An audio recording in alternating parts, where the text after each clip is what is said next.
All right, everyone, and welcome to DG360. You all know how big of a fan of Dungeons & Dragons I am. I saw this scroll in my feed right here. Deborah Ann Wool teaches John Barenthal Dungeons & Dragons. Holy goodness, let's check it out. I can't wait for this. I don't know what Dungeons & Dragons. It's like a game, but like you imagine you're like in the game, right? Yeah, kind of. I mean, it's just a collaborative storytelling with some characters. And you tell the story? Yeah, I'm a dungeon master. So generally I've written an arc and created a world, and then players explore it. And I make calls as to like how difficult it is to climb a wall or fight a monster or that kind of thing. And so if you say this is a real difficult monster to fight, then you've got to come up with a different way of fighting it? Yeah, or, either it can just be like how hard you hit it and how long the thing goes, but it might be how do you negotiate your way out of it? If you can't actually kill a dragon, but it's going to eat you, how do you tell it not to? So there are other kind of checks that you can do, persuasions and deceptions and intimidations and all. And then you decide whether you beat the dragon, the person beat the dragon. Yeah, there are. I like how John's kind of getting dragged into the fantasy of it. I'd imagine as an actor and actress that you would easily be able, like imaginations. I've had the biggest imagination ever since I was a child. I have a huge imagination. I feel sad for people that don't have big imaginations. I feel like those that play Dungeons and Dragons have huge imaginations. And, like she seems to me super intelligent, somebody who can just like pick up a story anywhere and she just seems like a great dungeon master to me. Does she have her own channel as a dungeon master? I would love that. She was in Daredevil. She was one of the actresses in Daredevil. There are stats. There's a lot of math involved that can make that happen. But like, God damn. You want to play D&D? I mean, I'll try. I mean, what do you think? No, I'd like be able to do literally right now. Sure. John's like, I don't know how we're gonna do that. He's like, sure though, let's do this. John's jumping right in. I love it. Right. So let's see. You've got a bow strapped to your back, a sword and a dagger at your hilt, right? So you're walking through the woods. It's dark. It's at night. Almost no moonlight is coming through. You hear a crack off in the distance. Something large stepped on a branch. What would you do? First thing, how far away is the crack? Give me perception check. This is great. I love how she's bringing him into this. a perception check. I knew so it. you roll dice and we'd see how perceptive you are. Let's say you roll a 13. Okay. And you're pretty perceptive. So you have a +3 to that. That's 16. So I know, 16, that's pretty perceptive. You think it's about 20 feet away. Okay. It's about 20 feet away. I think I take out my bow first. Yeah. So you take a bow, you're readied, you're aimed, you're looking. Right at where the spot's coming. Yeah. Okay. Slowly. This is so great. This is such a great introduction. She is perfectly setting this up so he gets addicted to Dungeons and Dragons. This is great. This is awesome. I love this. Yes, this is the guy that plays the Punisher. He was also in Walking Dead. He has his own podcast called Real Ones, which I watch occasionally. But like this is awesome. Creeping towards you suddenly into view, a little bit of eye shine in the darkness. You see an owl bear. This is an owl bear. 10, 15 foot tall monster. It looks like an owl, but it has the body of a bear. It opens its beak and squawks at you. What do you do? This is great. This is great. Like he's like, oh shit, he's getting sucked right in. Have I ever met an owl bear before? Like, are owl bears? You could do a history check. So this is D&D. You're playing D&D. What do you mean a history check? So a history check would be like, in your past, in your history, have you experienced Okay, so how do I check? Yeah, let's check. You would roll a dice. Let's say you have a low history. You roll a 13, but you have a -3. That's a 10. So no, you've never met an owl bear in your life. You have no idea whether it's threatening or not, but it is squawking at you. I'd be like, yo, are you my friend or are you my foe? Fantastic. You speak to it? Yeah, I try. Give me an animal handling check. So you'd roll another one. So this is This is so perfect. This is so perfect. She would be a great dungeon master. I wish she had. Does she have her own channel? I swear. See, based on your character sheet that you've created, you're going to be good and bad at different things. Who I create the sheet? You could, or I could, or you could get a pre-made sheet. But why that don't kind you of thing. just make your sheet that you're great at everything? Because if you're a wizard who's in school studying books to learn magic, you're probably not spending that much time in the gym. Versus if you're a knight who goes out and slays dragons, maybe you're socially awkward and don't know how to talk to people. So your charisma is it within your status interest to like not be be great at everything. You want flaws. Like one of my favorite characters, my friend Tommy played Viros. He was a prince. And the idea was that he was very, he'd been kind of pampered his whole life and everyone always laughed at all his jokes and said that he was wonderful and handsome. But he's actually not that funny and he's not that handsome. He just has been sheltered. So when he got out in the world and started investigating, he thinks that he's this charming, suave individual, but his stats, his like literal charisma stats are very low. So he would fail constantly. And part of his story throughout the campaign was him learning that he wasn't as charming as he thought he was. So flaws are great. Flaws make good story. Look at John getting into this shit. But is the goal to win? No. What's There the is goal? no goals to tell a great story. Tell a great story. And there might be arcs of like one big bad is like hurting innocent people and there are monsters to fight. So you're motivated to be a hero. And that's what I love about D&D is practicing being a hero. It's practicing protecting the innocent. And this is such a great introductory speech. This is so wonderful. She should just do public speaking on Dungeons and Dragons, man. The adoptions on Dungeons and Dragons would go through the roof the way she just explained that. And stopping the bad guy and standing up for your fellow players. That's awesome. It's the greatest game ever created.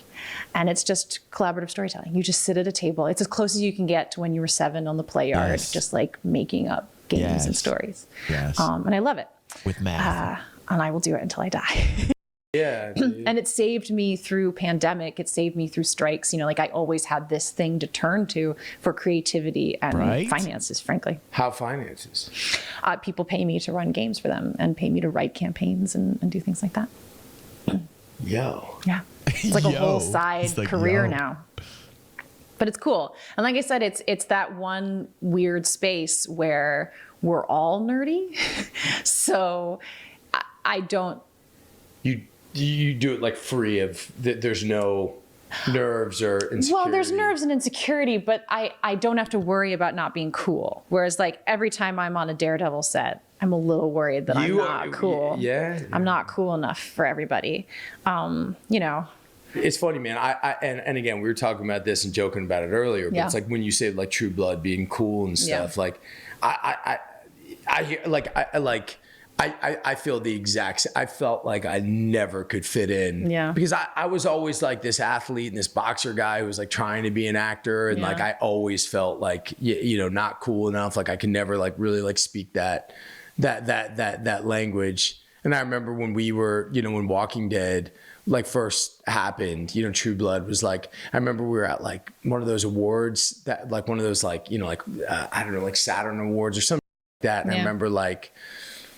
Walking Dead hadn't come out yet, but me and Sarah were there and we had to announce something, and they showed like it was like the True Blood cast, and like it was like close-ups of their face that we and like me and Sarah walked out, and I don't remember who it was, but like one of the main women on that cast, and she was like, "Who are they?" Like that, like kind of like zombie show, you know what I mean? Yeah. And I was like, "Yeah, that's her." But Hollywood is a weird space where either you were always cool or you were like your story where you're like, I was a nerd, or I was a jock who didn't really do this stuff, but fell in love with it and then felt like an imposter because I didn't come from the weird artsy clique. Mm-hmm. Or you're me, who was always the weird artsy kid who then goes into Hollywood and everyone's cool and wants to party. And I'm like, oh, I don't know how to do that. Mm-hmm. So it's a weird space where, yeah, I don't know. I don't, She's a little bit more introverted. I find this in a lot of Dungeons and Dragons player that they tend to be introverted. I'm a bit like, I identify as an introvert, but I'm very extroverted. Like when I was a child, I used to love to just I still love to make people laugh. I like to entertain. Like I like to make people laugh. That was the core driver of my youth, was just like doing crazy shit. I was like the class clown. I always made people laugh, and it just made me like really happy to make people laugh. Still am that way, but like generally speaking, I only get real deep with like you guys on stream and like my family members. I don't really like when I'm out amongst the public, I don't talk to people like this at all. I generally try and like fit in socially and, be funny and make people laugh because I love to do that. But I don't get deep like this. I don't talk to people like this deep as I do you guys and the family, the real life family, So it is kind of, Dungeons and Dragons has always been a vibe for me. You know, I love imagination. I love people congregating around playing a game where you have to help one another out. Or if you don't proceed. Like, you literally have to find a way to work with other people, you know, and have fun doing it. She seems great. She seems like she'd be a wonderful dungeon master. Daft was saying he thinks that there's a YouTube channel she has. I would love to find this YouTube channel and just kind of dive into some of her videos. At those industry parties, I always end up in the kitchen doing dishes with the caterers because Really? I've done that several times. What? Like one of the Netflix parties. Did she just say she did?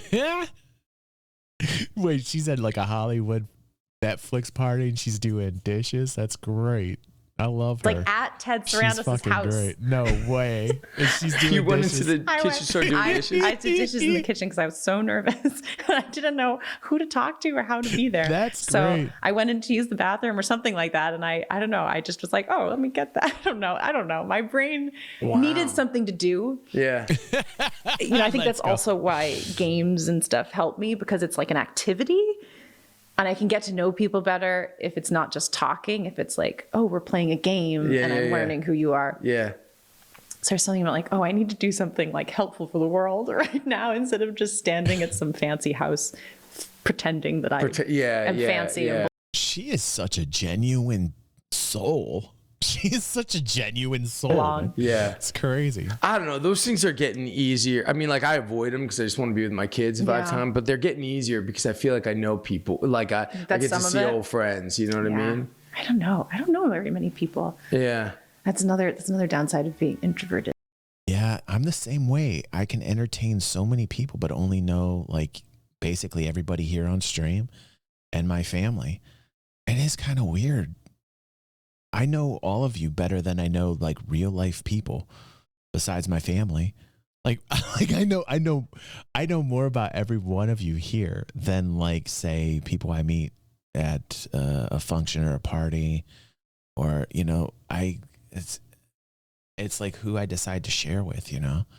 I would say as extroverted as I can be, I'm still a huge introvert. Like I am a hermit.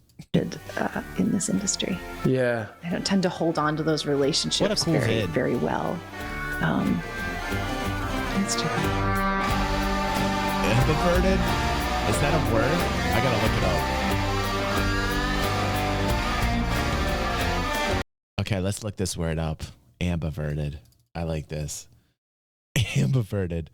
An ambivert is someone who has characteristics of both introverts and extroverts and falls somewhere in the middle of the introversion and extroversion spectrum. Ambiverts. All right, Daft, we got to get you or Mad Sal to like make a DG360 ambivert shirt. That sounds really bad though. I don't think that would sell.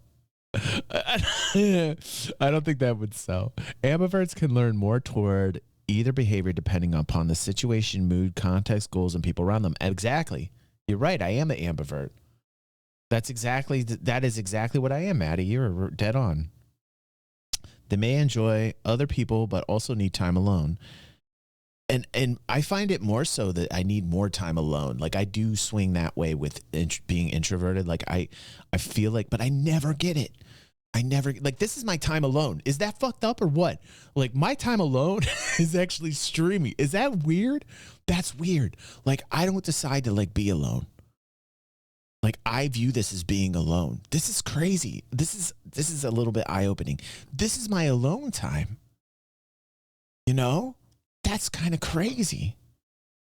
Hey, Vicky, I'm talking about being an ambivert, okay? Don't talk about Adam right now. You'll make me feel like I have an inferiority complex. For God's sake, I'm much more entertaining than Adam. I'm just saying. All right, for example, they might be disappointed if a friend cancels a plan, but they might still feel comfortable going out on their own. Oh, God, that happens to me all the time. Except I take it another step further. Like, for instance, I'll be disappointed if a friend cancels a plan, but then I'll be glad about it. I'll be like, oh, okay, good. Yeah, that's probably, I didn't want to do it. Or vice versa. Like, I'll be like, nah, I don't want to do this shit. And then, like, I do it. against my own vibes, and I'm in it, and I'm like, boy, I'm glad I did this.